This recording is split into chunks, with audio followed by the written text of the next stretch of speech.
Que a doce e serena paz do mestre Rabi da Galileia nos envolva nesta noite de estudo, dessa segunda-feira. Os estudos onde falamos sobre o esquecimento do passado. E muitas pessoas dizem assim, ora, como a reencarnação é alguma coisa verossímil, verdadeira, factível, vamos dizer assim, se nós estamos pagando, estamos provando uma coisa que não sabemos. Os nossos detratores chegam a dizer o seguinte, que você, quando admoesta o seu filho, você, para ter um bom retorno, você tem que falar ao mesmo, olha, o papai ou a mamãe está fazendo isso, aquilo, no sentido de você corrigir, no sentido de que isso ou aquilo seja, de uma certa forma, corrigido. Então, essa é a admoestação. Dizem os nossos detratores, se nós não sabemos por que sofremos, por que provamos, então não tem necessidade de sofrer, não é alguma coisa racional. Mas Deus, em sua bondade, a divina providência nos deu a dádiva do esquecimento. Como assim, Décio? Nos deu a dádiva do esquecimento. Simples. Quando nos deu a dádiva do esquecimento, e muitas vezes a gente encarnando neste mundo que é de prova e expiação, vocês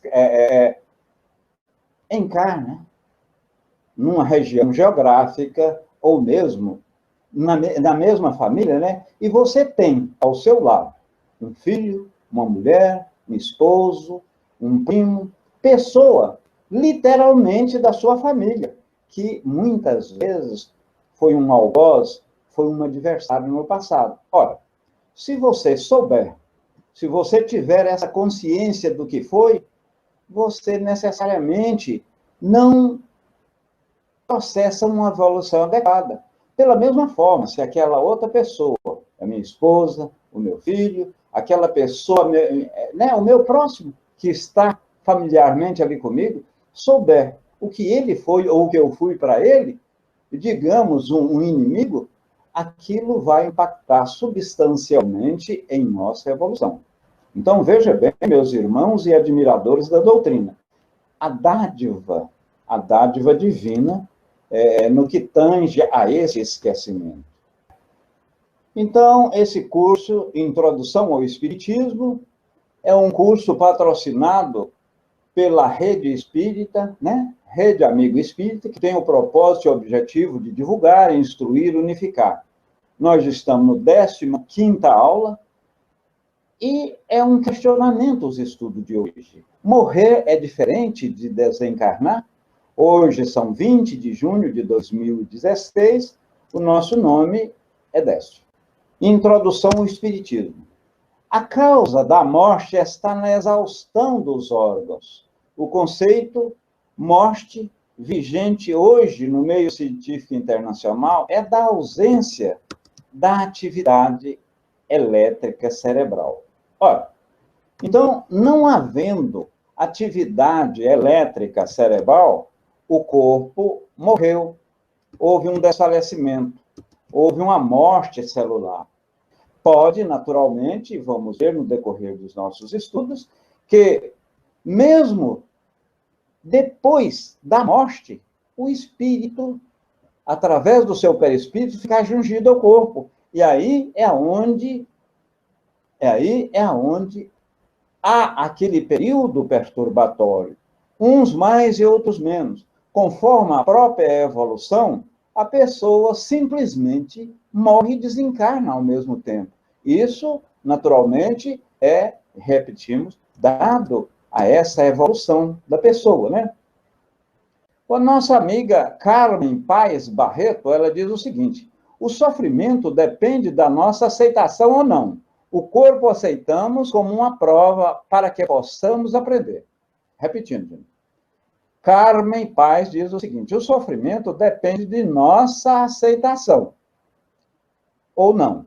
Como aceitamos como uma prova para que possamos aprender. Veja bem, No momento, e aqui nós estamos estudando, e quem estuda joga para dentro de si conhecimento, e quando você amplia esse conhecimento, né, Carmen, você, de uma certa forma, aplica o seu livre-arbítrio de uma maneira mais consensual, de uma maneira mais lógica, de uma maneira mais exata. Então, aquele que mais sabe, melhor decide.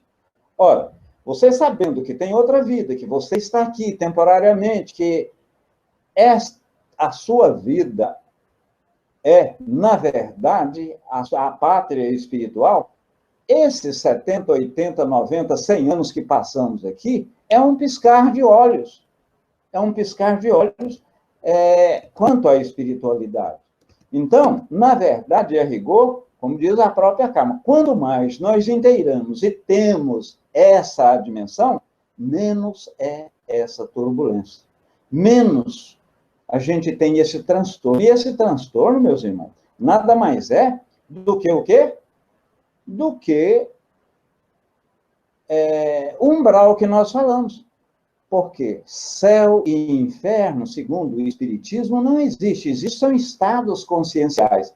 Se você está sofrendo em função de alguma coisa errada que tu fizeste, relativamente a um vício, a um mau comportamento, ao não fazer o bem a determinada pessoa, o que vai ocorrer?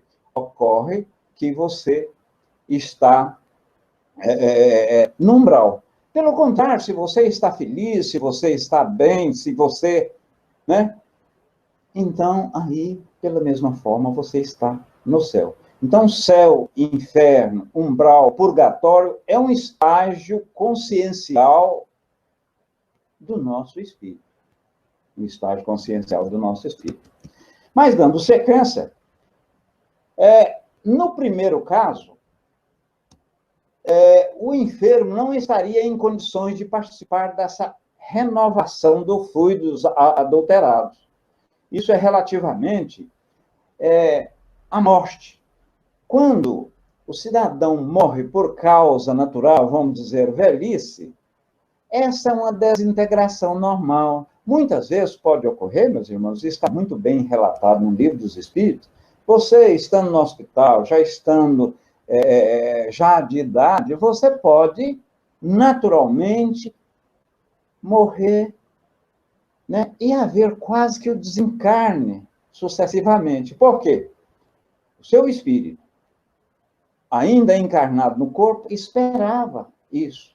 Ou quando há uma destruição direta do veículo físico, no caso, sem haver a destruição do fluido vital, uma destruição prévia, né? Essas mortes trágicas por suicídios, homicídios, ou mesmo um acidente, algumas vezes fica até um pouco difícil para o espírito processar. Aí é o que, de uma certa forma, esses estados perturbatórios, esses estados se intensificam mais. Eles se intensificam. Então, você, vamos dizer assim, fica mais no umbral. Veja bem, essa próxima tela aí, a diferença capital entre morrer e desligar-se, a diferença capital entre morrer e desligar-se. A morte física, mas o desligamento é puramente espiritual. Então, a morte é relativa ao meu corpo, ao meu físico, e o desligamento, ele é espiritual. Né? Ele é espiritual. Então, veja bem, dá-se o nome desligamento espiritual, o desprendimento espiritual, né, é o processo através do qual o espírito se despreende definitivamente do corpo físico, que abrigava na Terra, né? No caso, o templo. Kardec ensina-nos que o corpo espiritual e o corpo físico são aderidos um ao outro.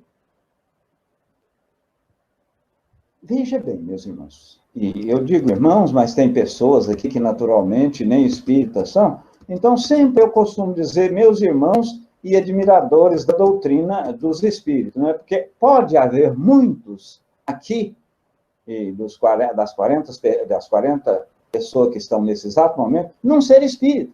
Então, eu vou, ocasionalmente, admiradores da doutrina espírita. Irmãos ou admiradores da doutrina espírita. Kardec, ele fala aqui muito bem o seguinte, que pode, o corpo espiritual e o corpo físico estão aderidos um ao outro.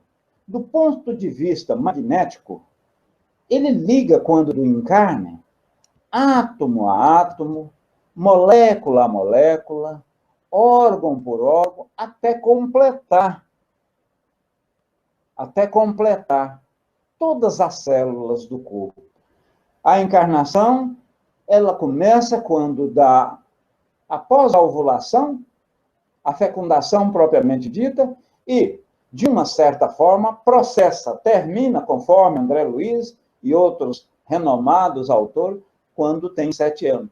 Por isso que é aquele esquecimento, né, que nós falávamos na aula anterior. Ora, se esse ligar do fluido vital, do perispírito, acontece de átomo, de célula, de órgão, para se efetivar em todo o organismo, natural que o inverso, que é a desencarnação, também sofre um período de perturbação, como dizemos, um período perturbatório. Segundo André Luiz, o desligamento, ele se processa da parte caudal, né, até a parte encefálica. Da parte caudal até a parte encefálica. Aí, a hora que o cérebro já não está ligado mais ao corpo, é que denominamos desenlace, desencarne. Então, fica-se bem caracterizado que morrer é a cessação celular, orgânica, física, dos órgãos que compõem o corpo físico. Você coloca o estetoscópio, não ouve barulho do meu coração, as pupilas estão dilatadas, qualquer sinapse nervosa não está funcionando, né? Então, aí caracteriza a morte propriamente dita.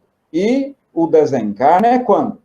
De uma forma geral, o perispírito deixa o corpo físico, esse templo. Isso pode ocorrer, como a própria Carmen falou acima, pode ocorrer muito rapidamente, ou, em alguns casos, semanas, meses e até anos. Tem certos espíritos muito vinculados à matéria, meus irmãos, e ficam assistindo os vermes comer o seu próprio corpo.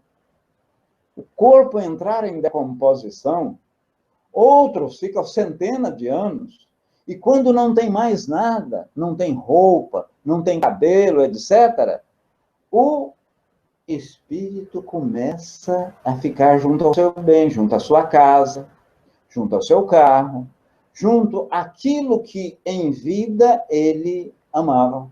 Por isso Jesus disse com lucidez e propriedade: vamos cultivar nessa existência terrena os bens que o ladrão não rouba nem a ferrugem destrói. Vamos cultuar e cultivar os bens que efetivamente nós levamos quando daqui partirmos para a nossa pátria verdadeira, que é a pátria espiritual. Então, onde o cupim não come, né? Nem o ladrão rouba e nem a ferrugem destrói. Quanto mais existir um ponto de contrato entre o perispírito e o corpo físico, o desencarnante está completo e liberto da matéria. Podemos dizer que o desligamento concluiu. Então, se houver uma junção e os espíritos desencarnados, eles, quer dizer, no plano espiritual, quando a gente sonha ou qualquer desdobramento, eles caracterizam que se nós estamos morto ou vivo, por aquele cordão de prata, né? denominado que liga o espírito ao corpo físico. Que liga o espírito ao corpo físico.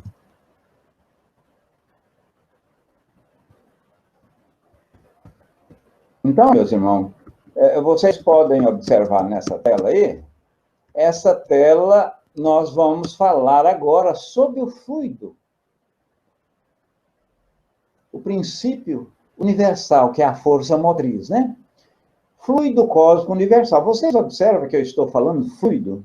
E a gente, de uma certa forma, vê uma série de espíritos ou de espíritas, né, falando fluido. O nome correto é fluido. Há um fluido etéreo que enche o espaço e penetra os corpos. Esse fluido é o éter, ou matéria cósmica primitiva, geradora do mundo e dos seres. São-lhes inerentes às forças que presidiram as metamorfoses da matéria, as mudanças, né? As mudanças da matéria. As leis imutáveis e necessárias que regem o mundo.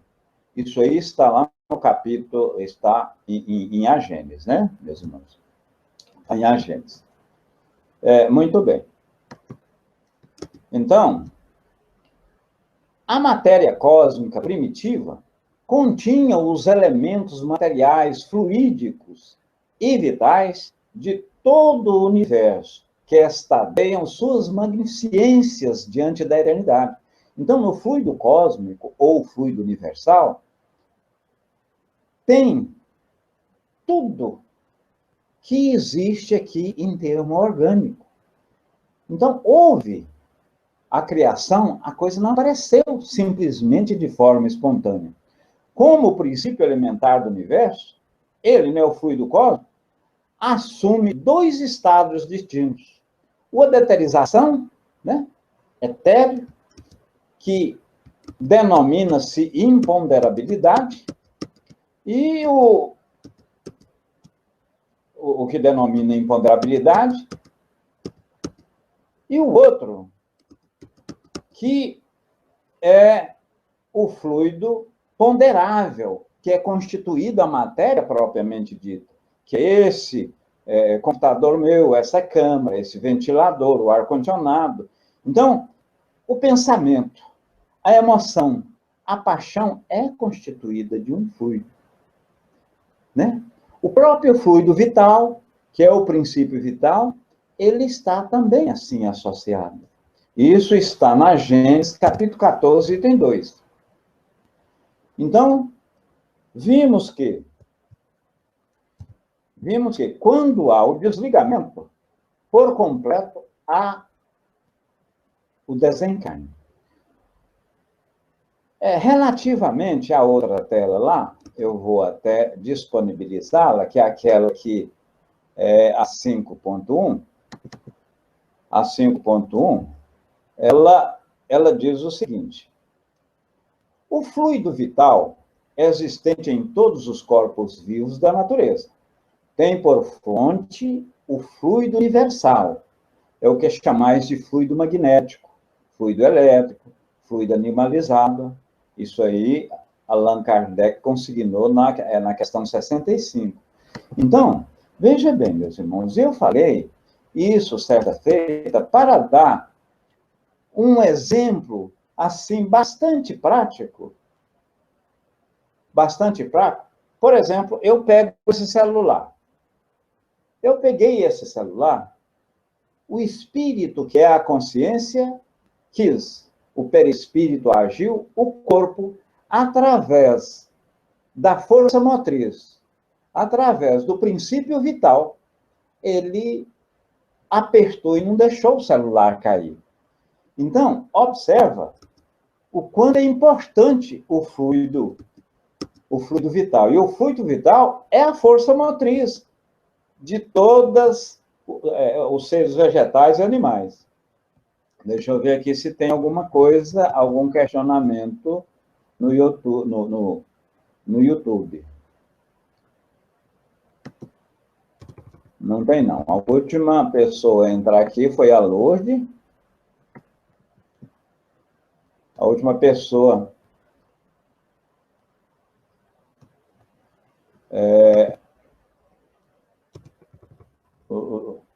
Parece que o Zé Aparecido está falando que o compartilhamento da tela é com PDF. Muito bem.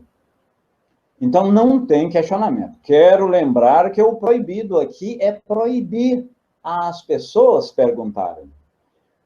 E digo mais ainda, que não existe questionamento indevido, questionamento bobo, ou aquilo que eu não devo fazer porque eu tenho vergonha. Porque nós estamos aqui para aprender. Ora, essas 35 pessoas que estão aqui, a gente pode, naturalmente, mesmo se eu tiver dificuldade, quantos aqui podem me auxiliar? E outra, eu tendo dificuldade, eu responderia via e-mail, né? Fazia um questionamento mais acurado, uma pesquisa mais acurada e responderia pelo e-mail. Os espíritos superiores nos esclarecem que há um fluido etéreo que enche o espaço e penetra os corpos. Esse fluido é o éter, ou matéria cósmica primitiva, geradora de todo mundo e seres. Então, veja bem, o fluido vital, que é um atributo do fluido cósmico universal, ele já tem todos esses seres, em sua essência já tinha todos os seres. E o que é o fluido vital? É a eletricidade, é a gravidade, e a coesão que existe dentro dos corpos e os seus efeitos, isso é o que podemos denominar, essas afinidades, a atração, magnetismo, a eletricidade. Tudo isso são os movimentos vibratórios. Então, na verdade, acaba sendo praticamente a mesma coisa. Quando você fala fluido vital, duplo etérico, força vibratória, campo elétrico, assim, e assim sucessivamente, tudo é a mesma coisa, né, meus irmãos? A grande diversidade dos corpos materiais existentes no universo, inclusive no nosso planeta, né? Porque aqui tem desde uma peninha de galinha até uma composição orgânica, como rádio, alguma outra composição muito mais complexa. É porque, sendo em número ilimitado, as forças existentes que são presididas às suas transformações e às condições em que essas produziram. Também as várias combinações das matérias não podia deixar de ser ilimitado.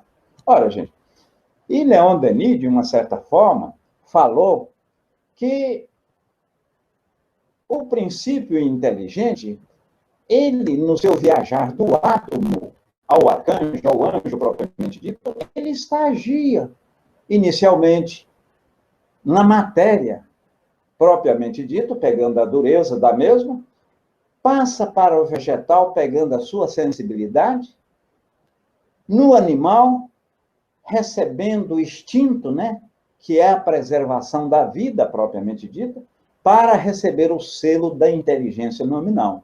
Vai evoluindo, chega no angelical. Ele é o quê?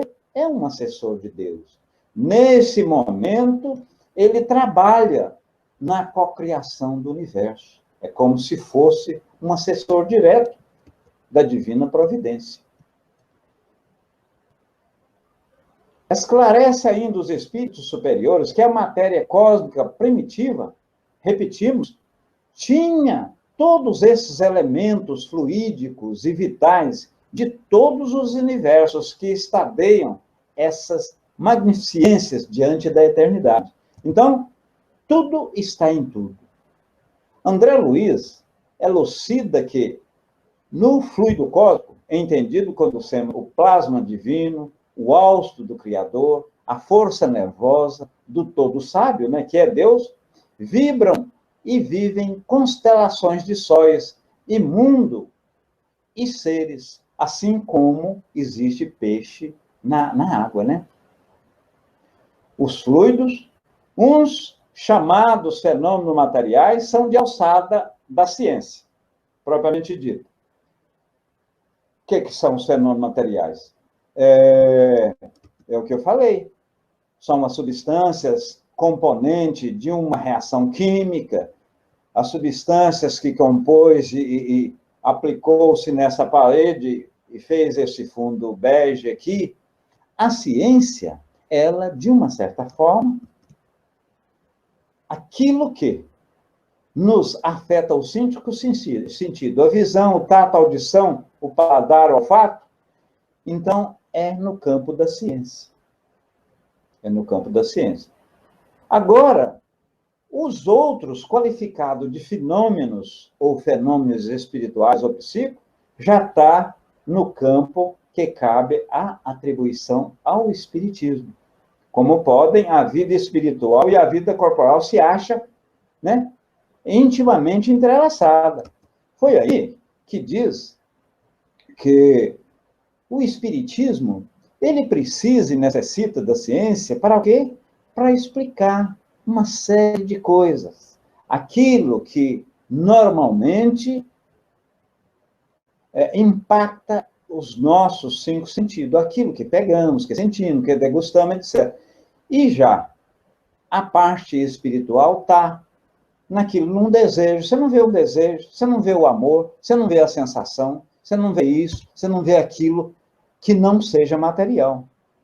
Ora, fala e comenta que, na verdade, a ciência ainda não provou que existe espírito. Porque o espírito, muito embora tenha em sua composição uma matéria chamada perispírito, que ainda é muito rarefeita para que os aparelhos que nós conhecemos, né, auféria ou dá para medir, mas não provou ainda.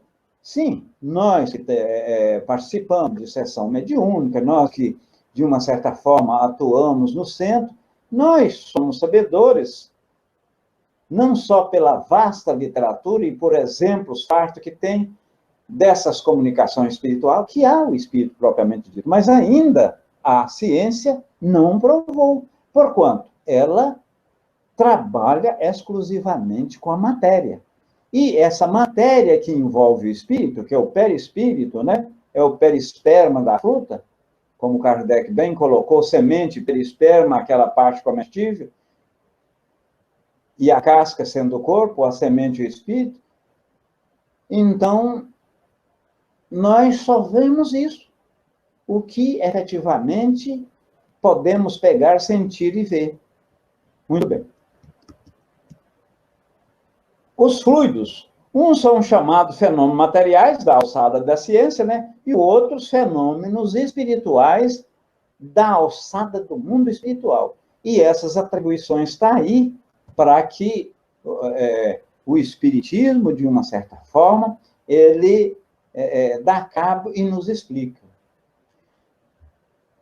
No estado de encarnação, o homem somente pode perceber os fenômenos psíquicos de que prende a sua vida corpórea, né? Você vê aquilo que sensibiliza o seu estado, o estado dos cinco sentidos. Ana Lúcia de Jesus coloca aqui: nos animais, o processo de desligamento é o mesmo dos seres humanos? Já também possui um fluido vital? Veja bem, Ana Lúcia, os animais, pela mesma forma, possuem um fluido vital. Eles não têm um espírito com E maiúsculo, eles não têm esse princípio individualizado, que é o espírito que recebeu o selo da inteligência, pode decidir seguir esse ou aquele caminho, tomar esta ou aquela decisão. No entanto, eles já têm um princípio cuja inteligência bastante remota já aproxima-se de uma inteligência, mas é um princípio espiritual. Como eles não têm uma reticidade, ao desencarnar, ao morrer, vamos dizer assim, propriamente dito, eles são praticamente esses espíritos, esses princípios inteligentes, não são espíritos, aproveitado quase que automaticamente em outro animal. Isso quem preside, quem faz essa organização, trabalha nesse planejamento, são espíritos de alta escola, são espíritos superiores. A evolução vai evoluindo, vai chegar a um ponto que esses princípios inteligentes, que estão animando os animais, que ainda não têm a individualidade, muito embora tenham uma inteligência simples, mas tem uma pequena inteligência, vai ser um dia um espírito propriamente dito, com E maiúsculo. Um espírito propriamente dito com E maiúsculo. Devido à natureza e o tipo de forças que atuam a vida extrafísica, ou seja, na vida espiritual, os elementos fluídicos do mundo espiritual escapam aos nossos instrumentos de análise e à percepção dos nossos sentidos, feito para perceber a matéria tangível e não a matéria etérea. Então, nós não vemos. Você não vê o perispírito. Alguns médiuns videntes podem, inclusive, ver, ele não chega a ver o espírito, ele vê aquela matéria quintessenciada que circunscreve o espírito, que é o perispírito. Ele não vê o espírito propriamente dito. Então, a nós cabe ver as coisas materiais. Por uma, de nada, Ana Lúcia, muito bom. Eu que agradeço a sua participação, porque a gente tem a oportunidade de, né, explicar aos demais, porque muitas vezes a pessoa fala, não, eu não vou perguntar isso, porque... Mas não existe. Novamente, eu repito, não existe pergunta mal formulada ou pergunta burra. Isso não existe. Então, meus irmãos, devido à natureza e o tipo de forças que atuam na vida extrafísica, que é a vida, a nossa própria vida, que é a vida espiritual, esses elementos do mundo espiritual escapam nossas análises. Mas para o espírito propriamente dito, e eu, quando me desencarnar, eu vou ter uma figura, vamos dizer assim, essa figura que eu tenho, esse corpo que eu tenho atualmente. Porque, na verdade, o perispírito molda esse corpo baseado no corpo espiritual. E não o contrário, né? Eu sou cópia do corpo espiritual, e não o corpo espiritual é minha cópia. Então, nós aqui, que temos casa, nós já falamos isso no estudo, né? Nas sensações e percepção dos espíritos, nós que temos casa, que temos colégio, que vamos daqui para ali, e inclusive até pegamos um ônibus, pegamos alguma coisa, no plano espiritual e fluídico, você pode muito bem também ter esse tipo de locomoção, porque nem todos os espíritos, ao desencarnar, começam a volitar. Volitar é o sistema de transporte, que é mais rápido que o próprio pensamento. Mas ocorre, meus irmãos, que eu ainda estou naquele estágio perturbatório e ainda estou arrastando, ainda não desliguei da matéria. Então é aí que vocês viram no nosso lar, uns tomando um chazinho, outros andando, cachorro latindo, lago, uns sofrendo, tomando paz, inclusive até a mediunidade propriamente dita. Isso tudo no campo fluídico, no campo espiritual. Vamos colocar essa outra tela aqui, meus irmãos, e dar sequência aqui. Essa aqui vai nos dizer que o fluido vital existente em todos os corpos vivos da natureza tem por fluido universal o que chamamos de fluido magnético ou fluido elétrico. Esse aí nós vimos, né? Esse aí nós vimos? Deixa eu ver se vimos. Essa tela? Muito bem. Essa tela nós vimos. A tela que nós vamos ver agora é o seguinte.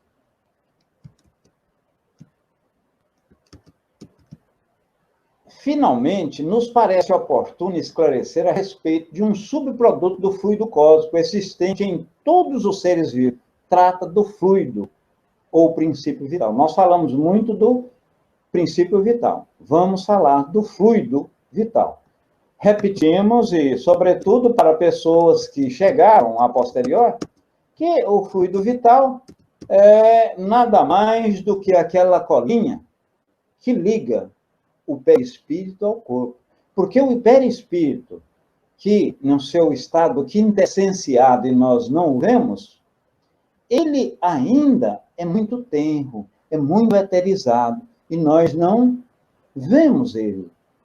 Precisa do fluido vital, que é a força motriz, que é aquela força em que eu dei o exemplo de pegar a caneta, o espírito, que é a consciência, que é a inteligência que decide, que o meu perispírito ajudou, e o corpo, através do fluido vital, ou do princípio vital, fechou os dedos, fez a força e segurou a caneta. Então, perceba, ele que tem a força.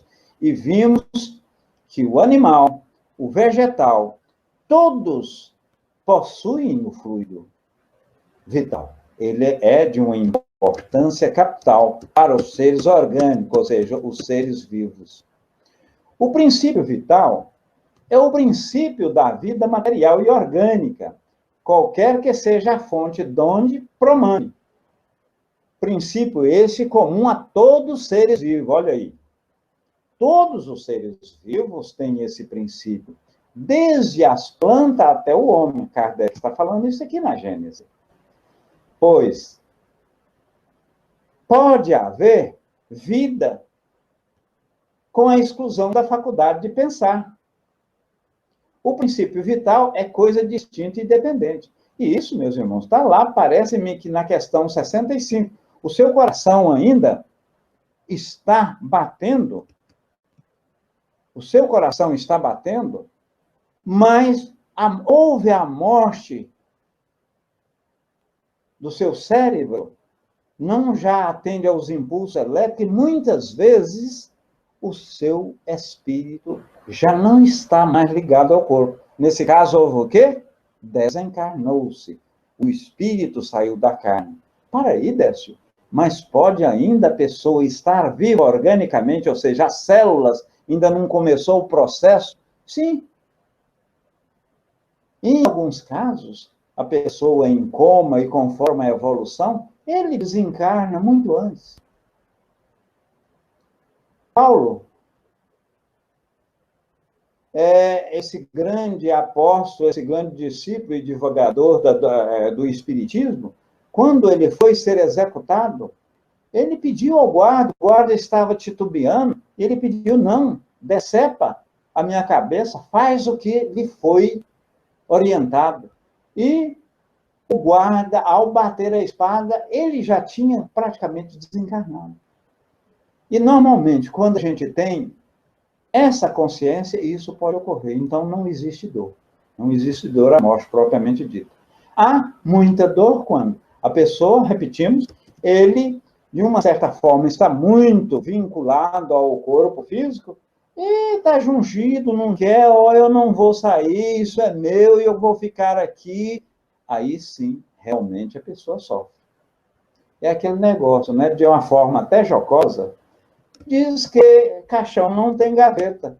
Então, por que a gente fica enchendo a nossa sacola daquilo que efetivamente pouco vai nos ajudar? Pouco vai nos ajudar? Vamos colocar em suas gavetas, entre aspas, aquilo que, de uma certa forma, corrobora, vai nos ajudar no processo evolutivo. E quando nós, sobretudo nós, espíritas, meus irmãos, que temos condição, e não é acreditamos em outra existência, não é que acreditamos em reencarnação, nós temos plena certeza. Quando chegamos na pátria espiritual e a gente lembra o que nós deixamos para trás, o que poderíamos fazer e não fizemos, é um arrependimento muito grande. Porque quando você tem a oportunidade nas mãos para fazer isso ou aquilo, e não faz, você... Eu agora mesmo cheguei ao meu companheiro, Carlos Alberto, da Rede Amigo, e pedi desculpa a ele. Pedi porque ele fez um áudio, eu, naquele primeiro momento, eu achei que... E falei, olha, meu amigo, o está vendo a sua colocação, mas eu não concordaria. Depois do que aconteceu, eu arrependi e cheguei no particular e pedi perdão, pedi desculpa a ele. Ora, no momento que nós chegamos na pátria espiritual, e percebemos quanta oportunidade nós tínhamos e deixamos passar, o arrependimento mata. O arrependimento é danado. O princípio vital, também chamado de fluido magnético, fluido etéreo, animalizado, e temos como fonte o fluido cósmico universal, ou fluido cósmico ou universal. Não aconselhar falar fluido cósmico universal, porque é uma cacofonia, né, meus irmãos? Andei com as minhas próprias pernas, vi com meus próprios olhos. É errado? Não, mas você não precisa. Carmen Paes Barreto faz nova comunicação aqui, faz nova contribuição. Décio, tem uma parte da ciência que coloca os pacientes terminais numa cama, balança, para ver o peso na hora da morte física. Veja bem o tanto que a colega foi oportuna essa afirmação dela. William Crookes, isso lá em 1872, parece-me, ele fez muitas dessas experiências. Pesar o corpo antes da morte ou do desencarne propriamente dito. Então, o espírito, ele tem peso, ele tem massa, ele faz-se pesar. Muito embora, no estado normal, isso é tão insignificante que a gente não observa, mas ele sim pode fazer-se pesar para, sobretudo, aquelas pessoas que estão ou que ladeiam aquele ambiente, certificar que havia alguma coisa que doravante não há mais, que é o espírito. Então, sim. Ana Lúcia diz aqui para nós também, quando a pessoa está apegada ao corpo, e por isso, muitas vezes, fica ao lado do seu corpo e entra em desespero quando vê ali, né, que o mesmo está inerte. Então, por isso que é muito oportuno, meus irmãos, e a gente já teve a oportunidade de falar isso, velório não é lugar de contar piada. Velório não é lugar que ficamos assim, falando sobre política, falando sobre processo econômico, porque o espírito está num estágio perturbatório. A gente tem que elevar bons pensamentos, porque senão ele fica obnubilado, ele fica com um véu na vista, fica todo, né, machucado espiritualmente, ele ainda está naquele estágio, nem para lá, nem para cá, ele ainda não tem consciência. Você já pensou? Ele querer levantar o próprio corpo, igual a Ana Lúcia fala, ele querer levantar o próprio corpo, vendo a sua esposa ou esposo morto, querendo abraçar, cumprimentando um amigo que chega e aquela pessoa não responde.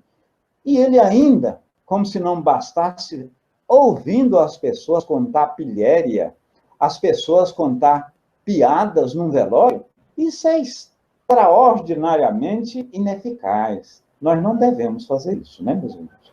Não devemos. A nossa próxima tela, ela vai nos dizer o seguinte.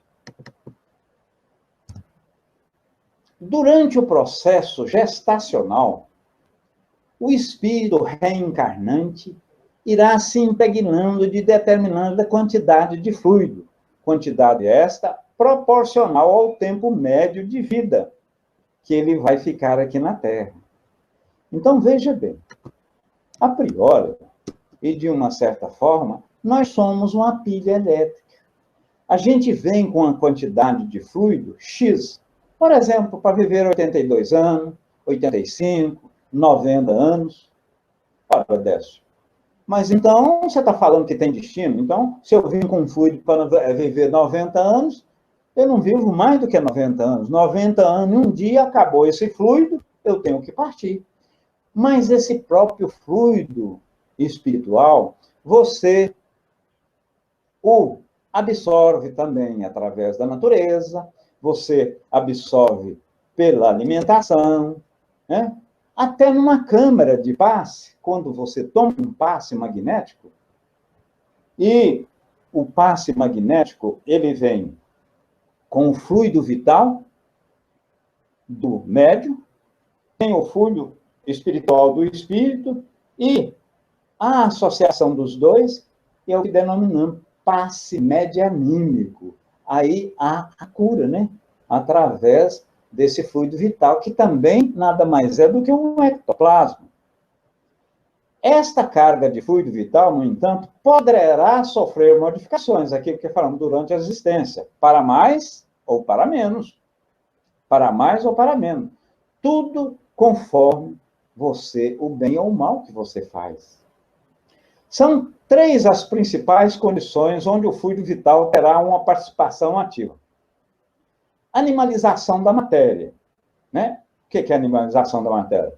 O fluido vital é a força motriz do ser orgânico, como nós falamos. Orgânico compreende aqui o animal e o vegetal. Relativa à mediunidade. O fluido vital, ele participa dos efeitos físicos dos processos mediúnicos através do ectoplasma. Muitas vezes você, numa sessão mediúnica, fala, eu fui hoje, fui amanhã, eu estou só aqui, eu não faço nada, eu não psicografo, eu não sou médium de psicofonia, nem de escrita, nem de audição, nem intuitivo, mas você, muitas vezes, é um médium doador de ectoplasma, doador de fluidos, é tão importante quanto um mediador, um doutrinador, um facilitador, porque você está ali doando ectoplasma. E o ectoplasma, nesse caso, é o seu fluido vital. Então, para que haja esses efeitos físicos, o espírito pega esse fluido animalizado do médium, associado ao fluido espiritual dele próprio, que é menos denso, e envolve o móvel, envolve material, pode modificar, né? Transportá-lo, pode fazer um som, barulho numa parede, esses efeitos físicos. Em terceiro lugar, curas espirituais. O fluido vital participa muito nessas curas. É o exemplo do passe magnético, ou medianímico, né? Fluido meu, vital, associado com o perispírito, associado com o fluido espiritual do médium, há o processo de cura. E muitas vezes, nesses processos de moratória espiritual, o que é moratória espiritual? É a pessoa estando doente, a pessoa estando com problema, e você promove uma cura temporária. Ele tem uma vida, vamos dizer assim, um processo de moratória especial, uma vida a mais, onde o encarnado recebe permissão para continuar na Terra por mais alguns anos. Estará ele recebendo determinada carga de fluido vital para renovar as suas reservas, que estavam combalidas. Então, vocês viram que o fluido vital, você vem e ele gradualmente vai dissipando, vai acabando, como uma energia, como uma bateria. Mas você também pode carregá-lo, você pode pegar na natureza, pegar em um processo de passe, etc. Ele é transferido. A outra tela, meus irmãos, com relação, é um assunto até, vamos dizer assim, eu diria, pode ser um pouco polêmico, no entanto, ele está relacionado com o fluido vital, que é o transplante. O transplante,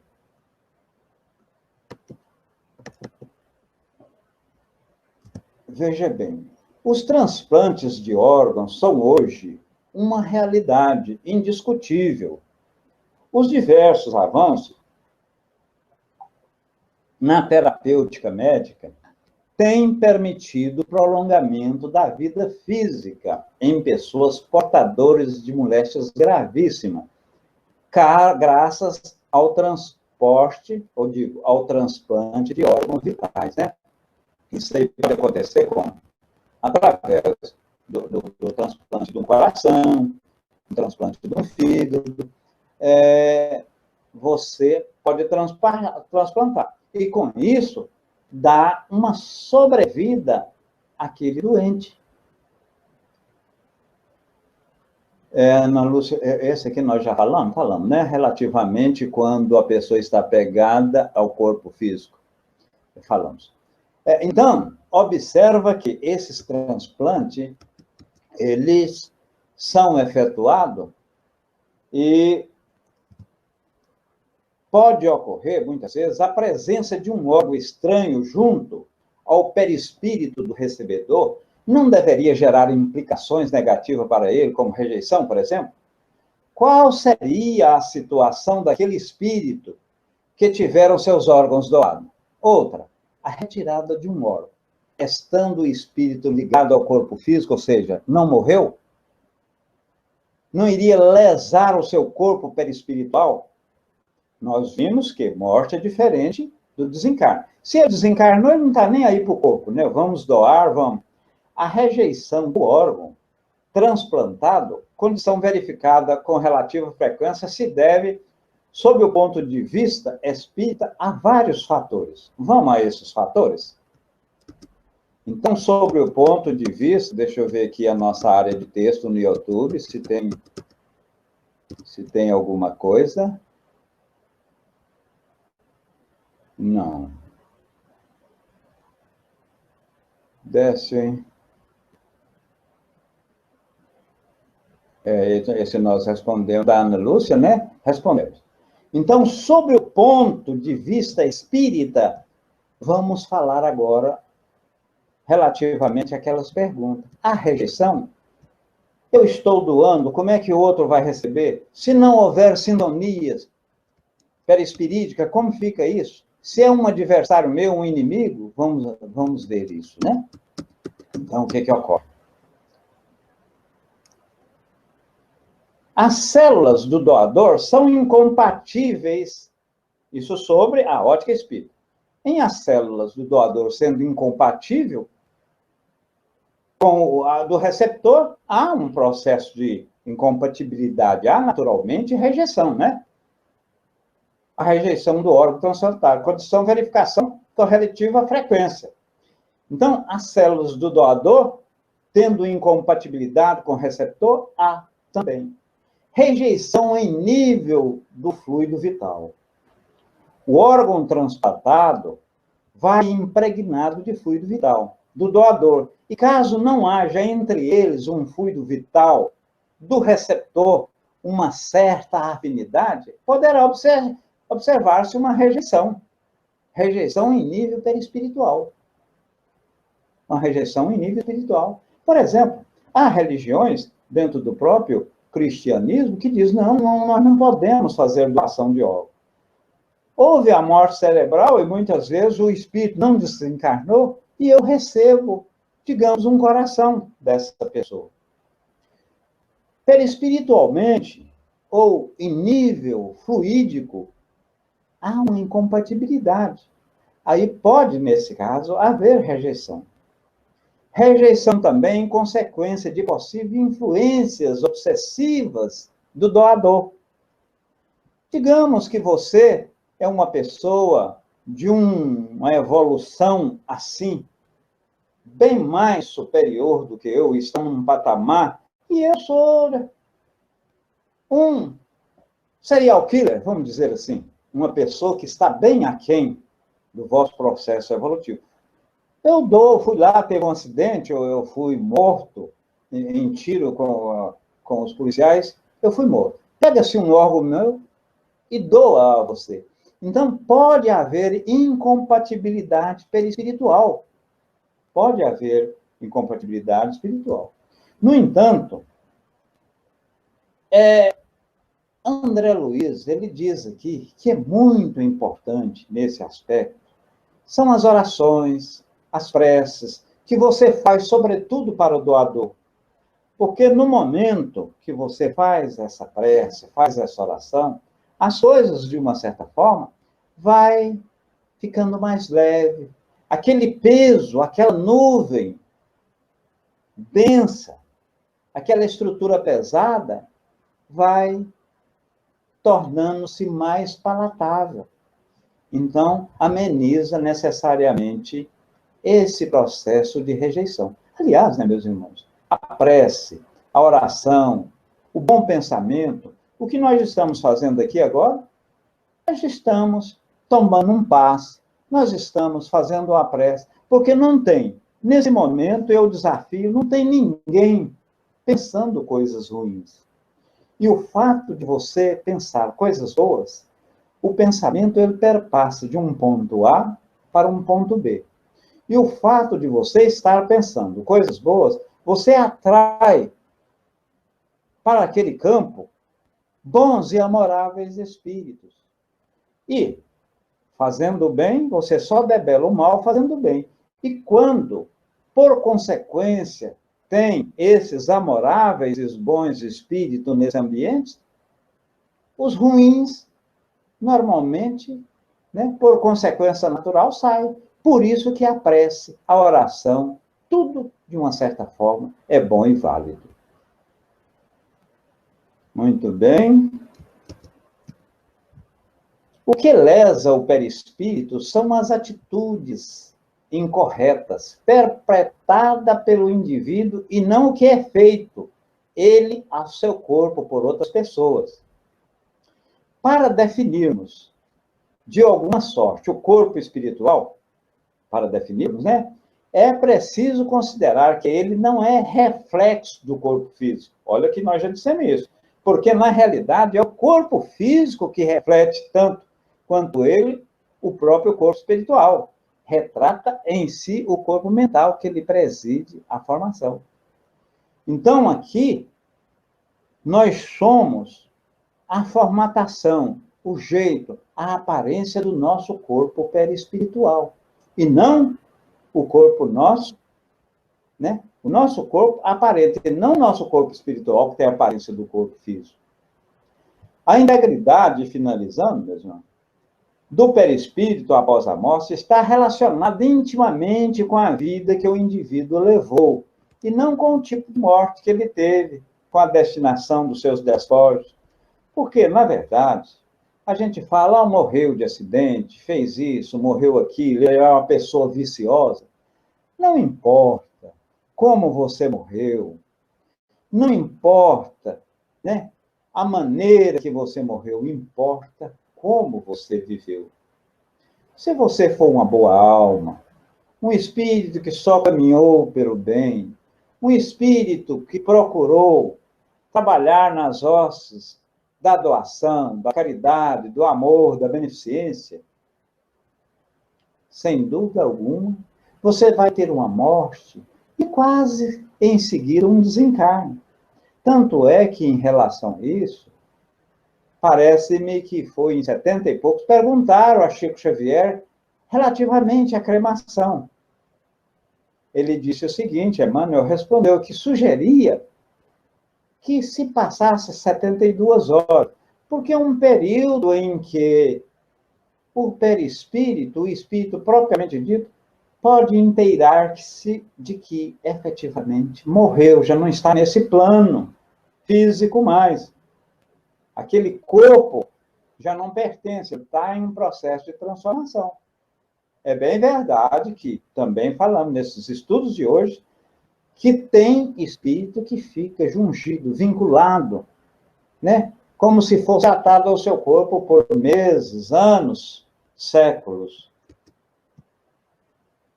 A integridade do perispírito após a morte está relacionada intimamente com a vida com que o indivíduo levou, e não com o tipo de morte que teve, né, com a destinação dos seus despojos. Acredita-se também que o doador desencarnado, em muitas oportunidades, pode ser beneficiado pelas preces, vibrações pelo carinho daqueles que recebeu os órgãos. Veja bem, então, em amplas as condições, nas situações mais diversas possíveis, a oração, o fato de você orar, é extraordinariamente benéfico. É extraordinariamente benéfico. Por quê? Porque você está convergindo por aquele ambiente bons espíritos. Aí o espírito doador, o que ocorre? Ele fica satisfeito, ele fica feliz, porque a oração é um refrigério para o espírito. sobretudo naquele estado que ele está, no estágio perturbatório, né? Meus irmãos, a introdução hoje nós utilizamos a seguinte bibliografia. Foi o Livro dos Espíritos, né? O Céu e o Inferno, a Gênesis, Obreiro da Vida Real, Panéis da Obsessão, de Manuel Filomeno, Correlação Espírito-Matéria, uma parte ali de Jorge André, a hora que nós falamos do fluido, relativamente à ligação com o corpo, dos hippies aos problemas do mundo, Chico Xavier, Psicografia ou Psicologia Espírita, de Jorge André também, essa entrevista de Chico, Evolução em Dois Mundos, e ficou faltando aqui, que eu me esqueci de colocar, duas apostilas. A apostila da CEF, da FEB, o tomo 1, e a apostila do ID, né? Instituto de Desenvolvimento Cristão, lá de Minas Gerais. Nós agradecemos, do fundo do coração, a participação em tela dos nossos irmãos que aqui tiveram. E quando eu digo dos dois planos, os irmãos que estão aqui, as 32 pessoas que estão nesse exato momento, a espiritualidade que nos deu a sustentação e também aqueles internautas que verão esse vídeo.